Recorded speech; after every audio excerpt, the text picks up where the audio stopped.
And we are live again. Hello, hello. I'm Fernanda from the Rose Meditation, and again I have Nuno here with me. Hello, Nuno. How are Hello, I'm you? good. And Good, you? good, very good. I'm so glad because today, beyond us, I also have our cats here participating on our podcast. I have Guy, our 13 years old cat, and he decided that he would be here today, and I'm completely okay with that. Yes. So, Nuno, today we're going to talk about who we are in front of the camera or in our daily lives. Uh, the idea is to talk about those reality shows where we are overexposed all the time and kind of being manipulated. And the idea is to show my opinion. Okay, Yep. it is what it is, but those reality shows, the idea is to show the worst version of ourselves. So true. Because when you are home, supposedly you have a good routine, you have a good routine of sleep, of doing your meals, preparing your meals, nurturing yourself, doing some exercises. You can relax, you can, like, you have a lot of tools to manage your daily life. But when you are overexposed, for example, in those reality shows that people really love, the idea is to overwhelm the participants with the triggers that are going to bring down their emotional stability. So that's the main subject, main topic here today. Yes. Okay, what do you have to talk to us about that? Yeah. I think we have a choose of wrong words about those programs. I know that people say as a reality show, as an entertainment thing that happens mostly on TV, but it's a game.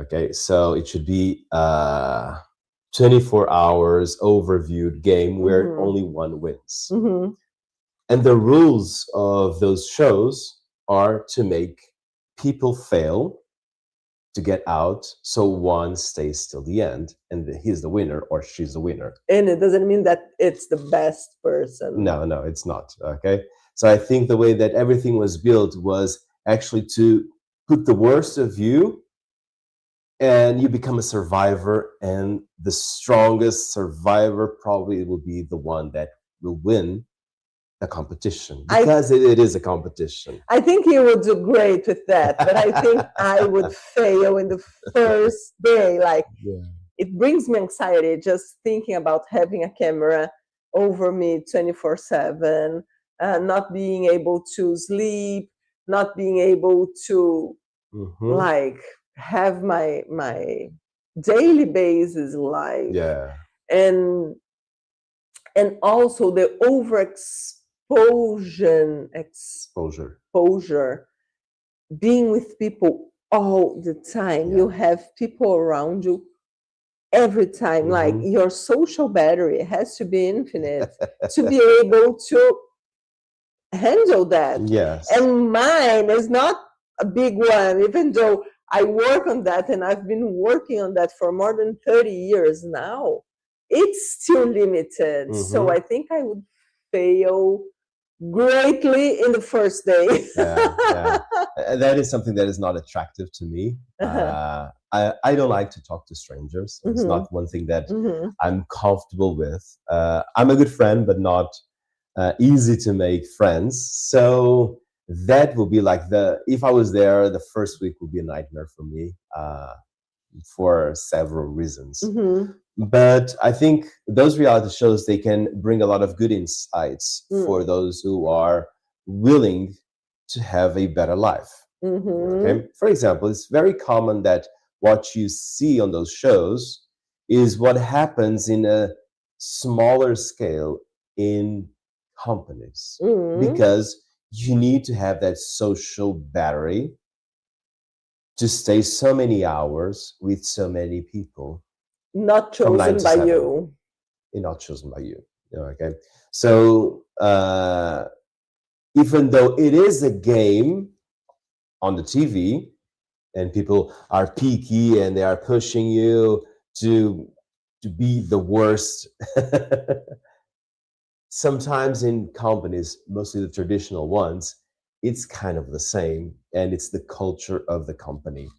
And so, for example, if us as mentors as well will have to do a work with them, the first thing that we need to do is quit Mhm. in a show. Because if you're dealing with that stress or anxiety of being overwhelmed with so many people that you don't know, that you haven't choose to be with, and you need to interact so many hours, even if it was not a reality show 24/7, even if it was just from 9 to 7 or nine Mhm. to Monday five, to Friday. Monday to Friday, it will also be very, very demanding, as Yes. it is for a lot of people while working. And so it brings a sense of the problems that sometimes exist in companies, but it Mhm. also exists in families. Mhm. Of course. They decide, let's go all on vacation. How many? All of us. 20. 20, and all the cousins and all the uncles and Everyone together in the everyone same together, house, same house. sleeping together. See, sometimes you make those decisions of creating your own big brother even without the cameras, and it's still very, very challenging. It is. And it seems like you have rules of competition to survive till the end of your holidays. Oh my goodness, so If you see it true. that way, okay. Yeah. Not that I'm a fan of those reality shows. I'm not. I think I just watched the first season here in Portugal because it Okay. was something new.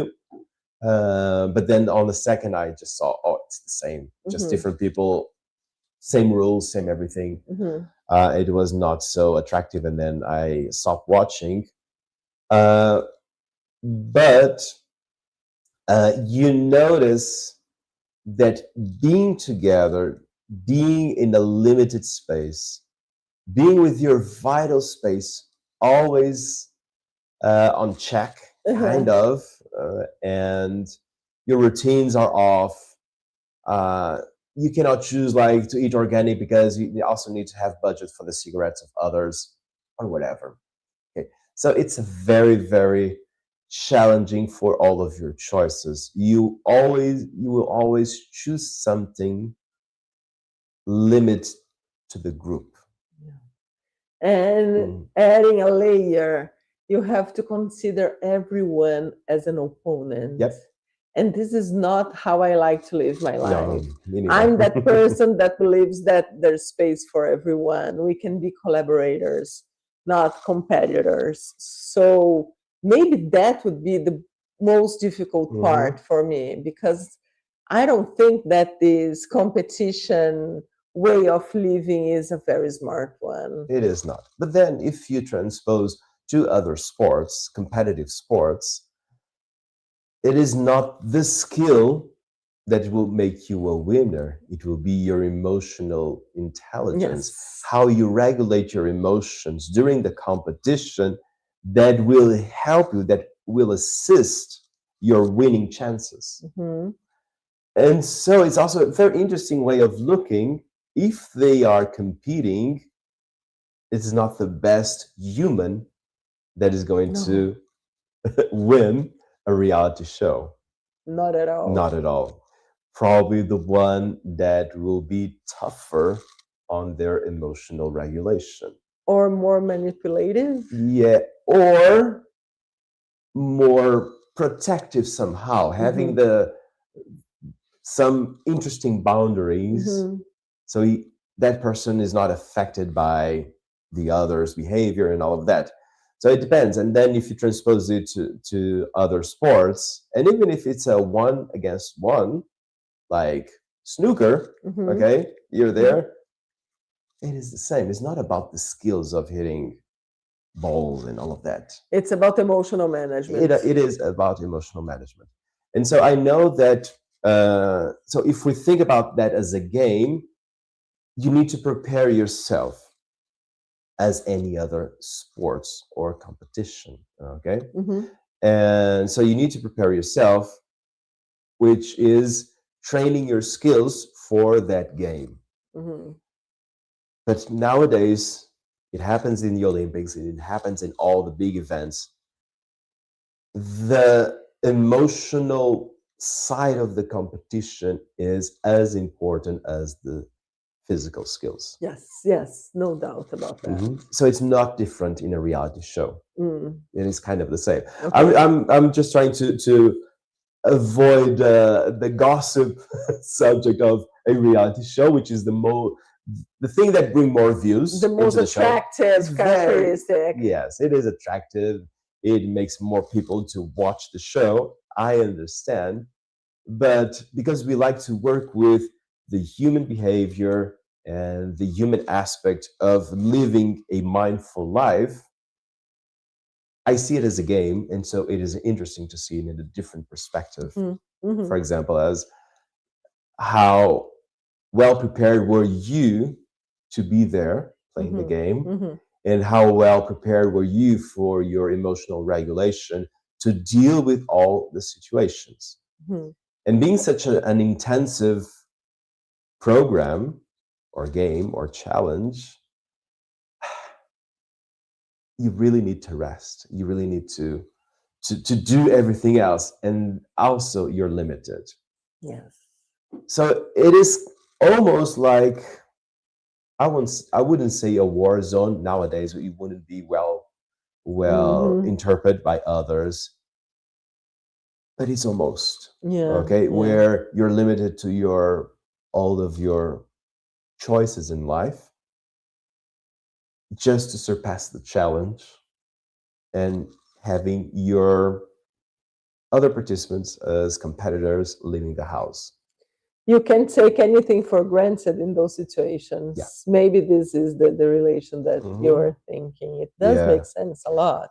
And then if you put that in the work environment, if you have two people working in the same company and there's a chance of just one staying in a position or getting a promotion, you will act as a reality show competitor. Yes, probably. And that's the thing, okay? You forget about being a good human being and you start to look at others as competitors. And you're going to do everything to make the other one fail and leave the house. I'll say leave the house as an example. Leave the competition. And it's not the only way of competing. Yes. I agree with you. Collaboration is, I think it's the best way to work, to live, to make projects. It's Exactly. lovely. But no, transposing that to our day-to-day life.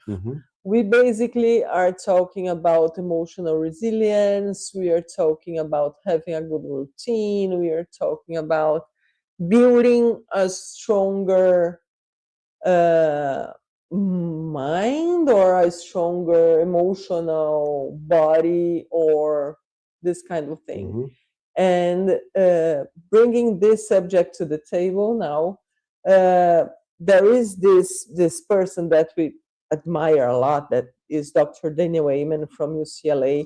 And for what I'm seeing now, he's the person maybe today that has more studies on the brain, and he has thousands of brain images, and he works in this relationship, and this is how it relates to what we do and to this ancestral way of training, because he studies our brain, and he already proved that the health of the brain, it's not just by chance, it's not just by our biology, genetics or anything like that, but it's built from your choices, from your habits, from your nurturing, and so on. So I think we could talk a little bit how we can build a stronger and more resilient brain and body using those concepts and those techniques that we do have and we do use in our lives. Yeah. So the first thing is our practice. It's the me time that it is encouraged by many of those authors and researchers that having the time for yourself, doing something for yourself. You don't need to be isolated to do that. You can do it in a group class, but you do it for yourself. And you kind of close the doors of perception and you look kind of inwards, not in a selfish way, quite the opposite, but to have that time of a mental reset and having that time of quality for yourself, it is essential. And our method, the Rose method, brings that. Yes. Okay. And besides that, you can align that with better choices. And most of them are related to good routines. Yes. Sleeping is essential. And then the good thing, during the class, you're going to do a relaxation exercise that even if you are struggling to sleep, probably you will improve. You can transpose what you've learned in a class to the entering of your sleep. Also, because most of our classes are physically challenging, you're going to also sleep better, because we know when we do some kind of body exercise, physical exercise, one of the consequences is to improve your night of sleep. So you have that. And then also to be more mindful of what you eat, which means the size, it means the amount of things and diversity that you put in on your plate, the choices that you have. And most of the countries in the world and most of the cities that people live in, we have those choices. We are not limited to what the field has. Yeah. Or what the local market has. Most people have a wider choices in the market, in the grocery store. So be mindful. Don't pick always the same thing. Just open your mind to more things. And that's about the nutrition. Drinking water, as we know, okay? Yeah. When we avoid coffee, alcoholic beverages, and all of that, also helps to keep you hydrated, and so on and so on. Yeah. Okay. Going back to Dr. Daniel Wayman, he has this large study of the impact of both things, alcohol and I would say marijuana or drugs in general, on the size and the shape of the brain. And it's quite impressive to see the damages that those substances cause in our brain. But at the same time, how our brain, it's different than what we thought, than the previous paradigm that the brain doesn't recover. It can recover parts of. And he shows that in those studies. The habits, the choices, the alcohol intake, the drugs intake, like how those things are gonna build healthier brains, and the connection between the food or the intake, the brain, and the emotional resilience. I'm kind of mesmerized by all those connections. Yeah. And there's the thing also, because he gives, if you follow him on Instagram, he brings a lot of his personal choices. Like what he has for breakfast, and then I went out to take a coffee with a friend. What did I order on a Starbucks, for example? Okay, and he brings that into the reality of your choices, and he makes like, oh, okay, he's not just a great scientist, great researcher, and then he's not doing what he is teaching or finding out with those brain scans that he has. And there's another detail in our methodology which is this progressive choices. Mhm. We don't want our students to be in stress, like saying, oh, you're sleeping wrong, oh, you're eating wrong. Yeah. We will never say that. Never. But there's a big chance people start practicing during their me time classes and then start making better decisions gradually. And they talk to us, oh, I noticed that you've mentioned this. I start doing, you are a great reference. I'm doing something similar. I'm upgrading my life somehow. And that attitude, I don't find it anywhere else. Mm-hmm.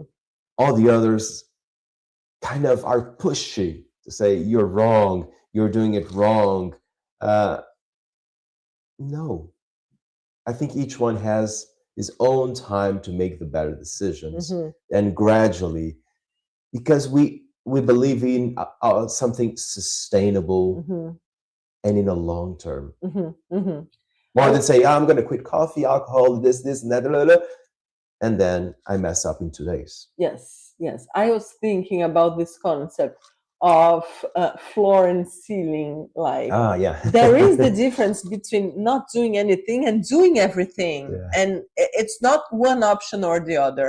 You can, and we should, try to improve every day, but we don't have to be at the ceiling level every day. Like, it's a path. It has to be fun. It has to be sustainable. It has, you have someone's marriage, someone's birthday, you like, there are a lot of things happening while we are planning, and this is called life. Mhm. So today you couldn't drink 2 liters of water. Okay, you drank 1 liter. It's not perfect, but it's not terrible. Yeah. And having this Mhm. this kind of negotiation with yourself. Yeah. That's what I call adaptability, flexibility in life, Mhm. which is not living a very strict, rigid Boring. lifestyle. Most of the time it's boring. Okay. Because I don't drink alcohol, but I really love a good coffee. Yeah, yeah. And I saw, I think it was on a plant-based profile on Instagram, someone commented, I would follow a plant-based diet except for ice cream. It was the thing that for that person, It's okay. and the answer was lovely. So be plant-based except for ice cream. Mhm. Make that your Goal.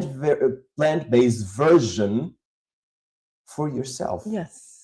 You don't need to be full in or full out. Don't worry about that. Mhm. And I think that that is kind of our way of Living. inspiring people and living our life, to have that lightness approach, but at the same time, we are very disciplined. Once we make our decisions, we go full on. We say hi to the doorman. Yes, and so it goes. Like, there are a few things that are non-negotiable, like saying good day to the doorman, or the cleaning lady. yeah, and all of that. Okay, so those choices that we've made, they are non-negotiable for what we believe, our values, the way that we see life. Mhm. Others are still in a progress. Coffee, for example. Yeah, the same thing with the practice. Okay, we are like the DeRose teachers. We are not all hyper flexible as most people think we are. We are not. Yeah. All of us are still improving flexibility. Mhm. All of us are still improving balance. All of us are still improving our breath work rhythms. Mhm. All of us are still, it is a progress, never ending, but in a pleasant way. We have fun, we enjoy, and then when we make the right decisions, oh, this change, I was planning to do this change, it's upgrading my life for years. Mhm. Damn, I feel good. Now it's non-negotiable Yes. because it is authentic. Yes. So you're building that authenticity through life. Yes. And that's how, when we think about the connection between the reality shows and our way of teaching, And connecting also how Daniel Amian was talking about the habits and how they shape your brain, we are just making the right thing. Yes. Okay. Makes sense. Makes Yeah. sense. And inspiring our students to do the same, which is lovely. That's what It is. makes me go very excited to give classes, is being able to do that. Yeah. No, no, but I want to come back before we finish 2 Mhm. or 3 subjects ago, Yep. talking about the resilience, the emotional resilience, and how to work with that. And I do have a very practical tip that I use with myself, I use with my mentorees, I bring to my students, sometimes I bring to my friends, and I would like to share here today. That is understanding what are your triggers, what brings you anxiety, what makes you lose your the control of your emotions, of your behavior, because people can play with that, not in a good way. Mhm. Like they can manipulate us with that, because if they understand our weaknesses, they can Yeah, manipulate it. That's it. That's the provoke you word. to a bad behavior, and then you're gonna lose a fight or a discussion or even a Mhm. presentation.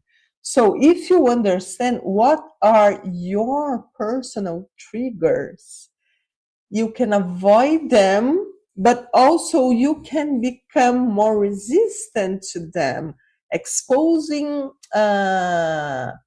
yourself to those kinds of experiences that usually bring you stress, but then bringing you more resilience, developing your resilience. So try to understand what are your triggers, but at the same time, understand what are your glimmers, because glimmers, yeah, it's a Fancy thing. word. It's a thing that I learned some time ago, that it's quite the same thing as the triggers, but in a good way. What are the things that bring you glimmer? Not your triggers, but your glimmers that are going to bring you to that kind of emotional and mental state that you really like. You're proud of yourself, you feel happy, you feel fulfilled. What are your glimmers? Like for me, I love being with my friends, with people I love, with our pets. And for this year, I made a commitment to myself to be very regular in my practices, because, as Nuno was saying, we all are a work in progress. And I'm not competing with anyone, I'm just working on myself. So I decided that I was going to do 4 practices with another teacher of the Rose method, of this ancestral way of training, 4 times a week. And 4 months later, I can tell you that even though there are things around us happening that, of course, they have some impact on us, but we react way better because we have our emotions regulated, Mhm. because of the routine that we have, because of the foods, our intakes, but also because of the impact of our practices in my body. Mhm. To work on my breath work, the body techniques, the meditation, the relaxation, I can feel, even 30 years later, I can feel the impact of the techniques in my body. So I'm not saying come practice because it works, but I'm saying that because it's a big difference. So that's what I'd like to say before we finish. Mhm. You wanna add up anything? Yeah, that I like to have you in my classes. Woo! Okay, so how can everyone be part of your class? No, no. Quite easy. You Mhm. can, if you are on Instagram, go to our bio. We Mhm. have a link to start a 14-day free trial. Mhm. No cash, no nothing. There's no Mhm. credit card, nothing. It's just a full experience of joining for 14 days live classes on Zoom with real teachers on the other side, a big community attending those classes as well. and it's a lovely experience. If you're on YouTube, you can see the description of the video down, and you also have the same link to start your 14-day trial. And if by any reason it doesn't work, just call us. We're going to be on the other side of the screen and we're going to help you. We want to see you in our classes. And if you don't like it, there's not a problem. But if you do, maybe it's going to change your life for good. Yeah, so you're invited. Have a mindful week. Bye bye. Take care. Bye bye.